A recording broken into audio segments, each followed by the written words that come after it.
தங்கலான் திரைப்படத்தில் புத்த மதத்தை உயர்த்தி காண்பிக்க வைணவ மதத்தை இழிவுபடுத்தியதாக இயக்குனர் ப. ரஞ்சித் மீது சென்னை காவல் ஆணையத்தில் புகார் அளிக்கப்பட்டுள்ளது. ப. ரஞ்சித் இயக்கத்தில் விக்ரம், மாளவிகா மோகனன், பார்வதி, பசுபதி உள்ளிட்ட பலரது நடிப்பில் வெளியான திரைப்படம் தங்கலான்.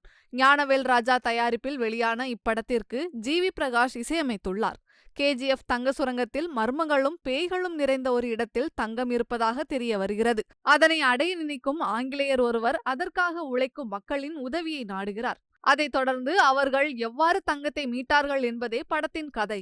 இந்த நிலையில் தங்கலான் திரைப்படம் வெளியாகி 6 நாட்களை கடந்த நிலையில் தற்போது ப. ரஞ்சித் மீது வழக்கறிஞர் பொற்கொடி என்பவர் சென்னை காவல் ஆணையத்தில் புகார் அளிக்கப்பட்டுள்ளது.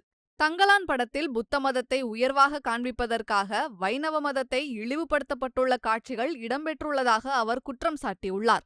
மேலும் சர்ச்சைக்குரிய காட்சிகளை நீக்கி அப்படத்தின் இயக்குனர் மீது நடவடிக்கை எடுக்க வேண்டும் என கூறியுள்ள அவர், இல்லையென்றால் படத்திற்கு தடை கோரி வழக்கு தாக்கல் செய்ய உள்ளதாகவும் முடிவு எடுத்திருப்பதாகவும் எச்சரித்துள்ளார்.